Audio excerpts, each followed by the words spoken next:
Mediasi terkait dampak amblesnya jalan akibat proyek jembatan Kecubung di Kecamatan Pace, Kabupaten Nganjuk digelar di Balai Desa Kecubung. Pertemuan ini dihadiri oleh perwakilan kontraktor, Dinas PUPR, Camat Pace, Kepala Desa, aparat kepolisian, Babinsa, serta warga terdampak. Di tanggung mengingat ada tambahan dengan silakan dibicarakan bukan saya membeda-bedakan. Itu pun sebetulnya kemarin itu juga mau saya inginkan lebih cepat masih di awal segala sesuatu berubah dan akhirnya itu juga seperti ini. Saya juga berkomitmen dan itu ya, mungkin penawaran ke Pak Sun kayak apa? Mungkin disampaikan. Kalau jadi ada forum, dari saya sudah itu sejak jembatan itu dibongkar, toko saya itu kehilangan pelanggannya dari sisi selatan karena apa? Jembatannya tidak ada. Harusnya pembangunan itu ada jembatan BI sebelumnya agar transportasi dari selatan ke utara tidak tertutup dan itu tidak dijalankan. Gitu. Nah, karena itu ekonomi di utara jembatan pasti akan turun. Kalau mau data saya ada, grafik penjualan toko saya itu ada. Dari sejak dibongkar tanggal 15 Juli itu langsung turun sebanyak 14%. Itu ketika mobil masih bisa lewat, gitu. Dan kemarin mobil itu turun lagi jadi 24%. Itu berapa dari omset saya seharusnya hitungnya 14% itu tadi kan kamu nggak ngitung omset, ngitungnya profit ya. Profitnya itu per hari saya kehilangan 100.000 itu kalau mobil masih bisa lewat. Kalau sekarang mobil tidak bisa lewat, saya turunnya itu jadi 180.000 per hari. Sekarang dimusyawarahkan yang mungkin tidak ada data di situ, kita bisa keluar nggak apa-apa ya Pak ya. Jadi biar dengan apanya bisa enten ya Pak ya. Karena kalau dibutuhin 5 juta satu pihak, ya terus terang teman-teman ini kan nggak mau seperti itu. Biar ketemu musyawarah karena di sini kan agendanya kan musyawarah bersama. Nah kalau dibutuhin seperti itu kepada musyawarah nggak masuk itu Pak, gitu loh. Jadi teman-teman juga keberatan. Ada yang profesinya tukang potong, ada yang dan sebagainya. Maka dari itu Pak, mohon tidak memberatkan siapapun, yang jelas ada titik temu. Saya mewakili teman-teman ini biar ada kejelasan, biar ada berkesinambungan. Yang jelas ini juga proyek nasional Pak. Kita juga nanti kalau itu jadi juga perekonomian juga tambah baik, kan seperti itu. Cuma ini permasalahan karena itu timbulnya yang seperti itu dan saya dibuka, maka kita musyawarahkan bersama-sama. Jadi nanti kita data tidak sama gitu ya. Pun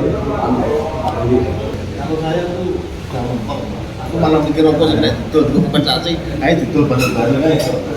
Jadi itu musyawarah. Bukan, aku berpikir untuk masing-masing nanti dengan masing-masing penyampaian keluh kesahnya itu dalam bermusyawarah ini pasti banyak masukan. Cuman kembali lagi saya kan berpikir ini dalam keterbatasan kemampuan saya ini saya mau menyampaikan apa. Sedangkan ini saja dengan pekerjaan yang seharusnya mungkin karena juga akan tambah seperti itu, saya juga akan berpikir lagi. Di luar non teknis saya ini saya yang mau menyampaikan itu seperti itu. Nah, mungkin ya kalau sisi lain memang di anggaran pemerintah daerah sampai pusat, Pak, yang saya tahu mungkin kalau jenengan mengetahui yang di luar saya ya kurang tahu saya. Dari pusat sampai daerah itu di setiap ada kegiatan pembangunan terdampak itu ya mungkin gimana ya sudah ini apa ya, karena ada pembangunan wajar memang seperti ini. Saya Pak, yang saya rumah saya dekat tol, wilayah dekat di Waduk Semantok, dari ujung sampai ke Nusa Tenggara, tetapi juga tidak ada anggaran yang disisihkan dari pemerintah untuk kompensasi warga itu belum pernah ada. Kalaupun memang ada sekian pasti saya kasih. Saya dulu juga gak nutup-nutupi. Nah ini karena saya juga gak mau ngasih yang nggak bisa ngakomodir sesuai kemauan, atau mungkin ada sekian coba andaikan Bapak nanti 180 dibagi 2 semisal itu sekitar 90.000. Kalau 90.000 dikalikan sekian bulan ya juga sudah besar. Belum lagi satunya, belum lagi dikalikan kumulatif total keseluruhan bisa sampai ratusan atau mungkin bisa sampai puluhan.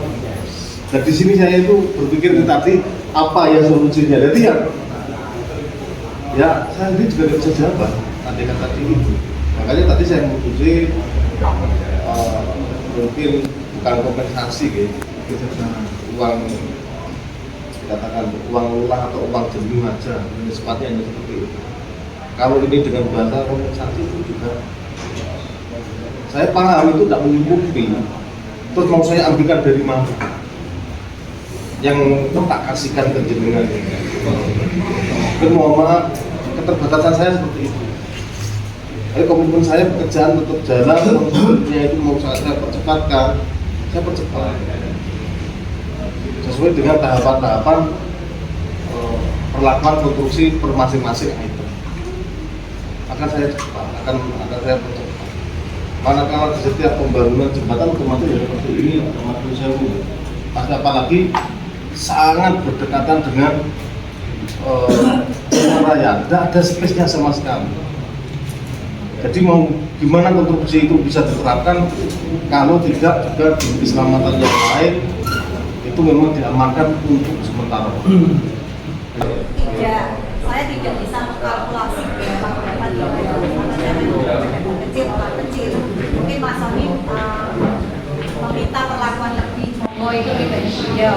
Kalau saya tidak minimal dengan ada perhatian ke saya. Ini saya bicara secara pribadi ya.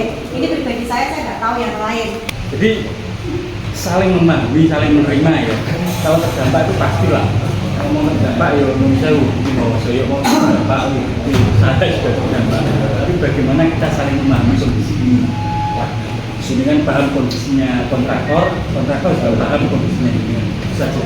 Camat Kecamatan Pace, Nurdian, mengungkapkan bahwa dalam mediasi tersebut, pihak-pihak terkait berhasil mencapai kesepakatan mengenai pemberian kompensasi bagi pelaku usaha yang terdampak oleh pembangunan jembatan tersebut. Jadi intinya hari ini adalah mediasi antara pihak kontraktor dengan warga yang terdampak terkait dengan pembangunan jembatan Cibung. Jadi tadi disepakati beberapa hal, diantaranya adalah salah satunya adalah pemberian kompensasi pada pelaku usaha yang terdampak berkaitan dengan pembangunan. Itu yang jelas dari pihak ketiga. Kalau sumbernya dari apa saya tahu. Jadi tadi disepakati bahwa untuk pelaku usaha yang terdampak itu mendapatkan kompensasi sebesar 2 juta. Gini, sebenarnya kalau bilang terdampak itu semua pihak itu terdampak Pak ya. Cuma kan di sini kan kita juga musyawarah ya, kaitan dengan kekuatan dari penyedia barang jasa kontraktornya tersebut, juga kaitan dengan warga masyarakat. Dan di sini yang utama dapat dirasakan adalah permasalahan ekonomi pada pelaku usaha yang di sekitar situ. Kalau misal untuk debu dan getaran dan lain sebagainya, itu semua juga pasti terdampak. Bahkan yang lainnya mungkin juga akses jalan untuk yang biasanya lancar sehingga harus diputarkan kan juga merupakan terdampak. Cuma yang saat ini yang terutama yang terdampak, yang paling terdampak dulu dari sisi ekonomi. Ini tadi 14 orang. Cuma besarannya kan tidak sama nih. Jadi kaitan dengan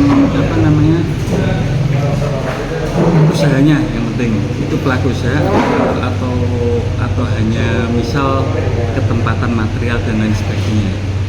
Jadi gini, harapan kami sejak awal itu ya sebenarnya bahwa proyek-proyek strategis ya pembangunan yang dilaksanakan oleh baik pemerintah, mulai dari pemerintah desa, pemerintah daerah maupun dari nasional, ini dapat berjalan sebagaimana mestinya, dapat berjalan dengan lancar sehingga tidak ada kendala-kendala atau pengeluaran dan lain sebagainya. Hasil mediasi menunjukkan bahwa sebanyak 18 pelaku usaha yang terdampak telah mendapatkan kompensasi. Meskipun besaran kompensasi tersebut bervariasi sesuai dengan tingkat dampak yang dialami. Sebanyak 8 orang menerima kompensasi sebesar 2 juta rupiah, 4 orang menerima kompensasi sebesar 1 juta rupiah, sementara 6 orang lainnya menerima Rp500.000, sehingga total keseluruhan kompensasi sebesar Rp23 juta.